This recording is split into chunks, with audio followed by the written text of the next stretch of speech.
What's up sa mga YouTuber na hindi bobo? At dahil matalino ka, mag-subscribe ka na at i-on ang notification bell para ma-update sa mga bagong video na aming ilalabas. Okay guys, so ang project natin for today is kung paano mag-install ng Arduino IDE. So guys, madali lang ito. Ang una nyo lang dapat gawin is pumunta sa Google Chrome. Click nyo lang ito. Kasi na, nag-open na siya.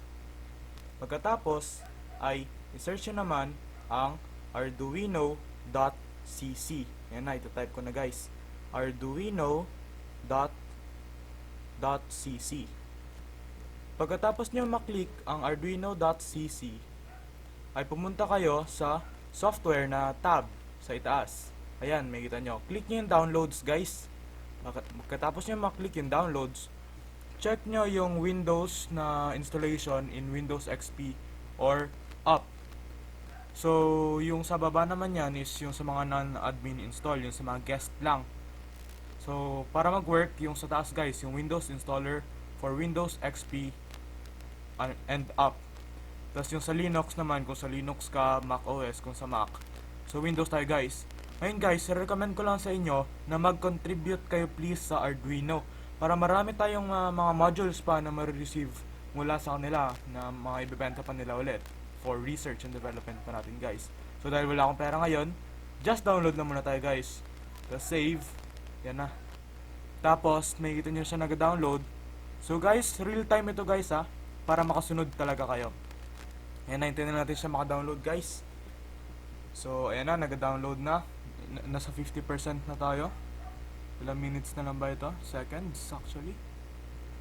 30 seconds. Okay guys, so nag-back up bigla yung PC ko. Wait lang tayo guys. Yes. Yan na, nag-download na. Tagal.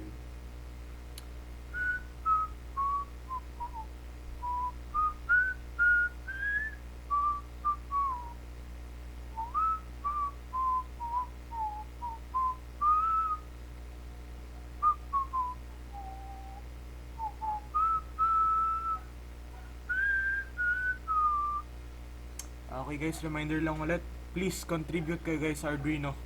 Just please. Pero kung wala, okay lang din naman. Pero syempre guys, the more na marami kang mabigay, the more na magde-develop ang ating community sa Arduino. So thank you.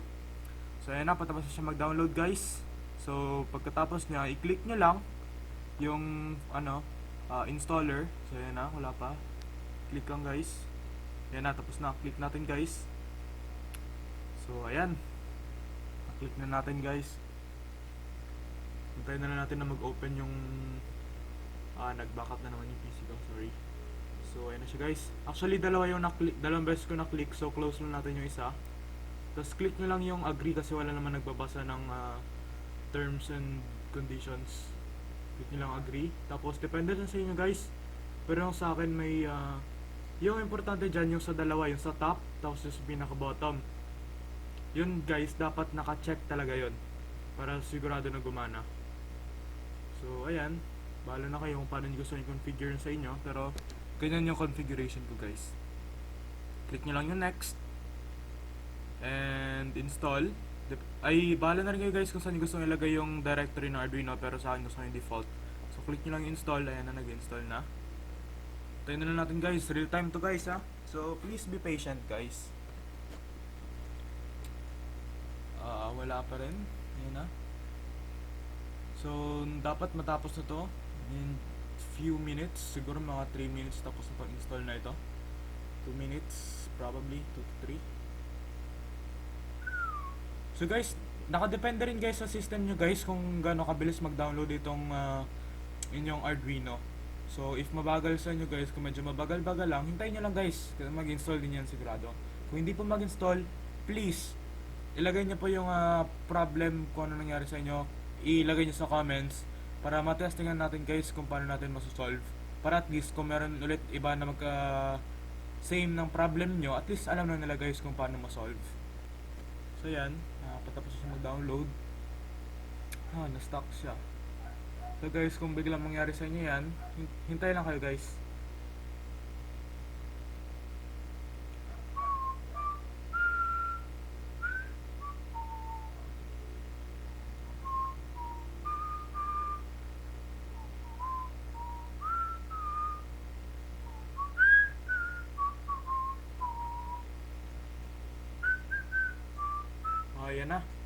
Yes, nice. Patapos na to guys.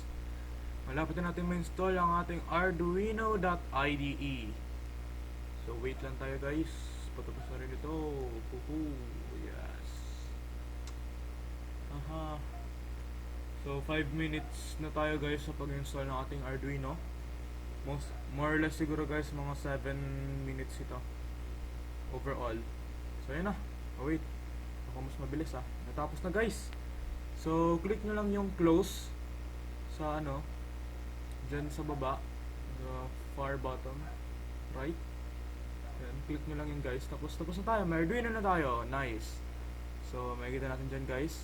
Search nyo. Ayan, nakita natin yung Arduino. So open na natin guys. Yan na. Click lang natin yung Arduino and booyah! Meron na tayong Arduino guys.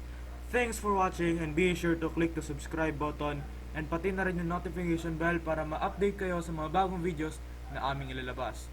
And for the next video, tuturuan ko naman kayo kung paano mag-install ng libraries sa ating Arduino IDE. Thank you! And bye-bye!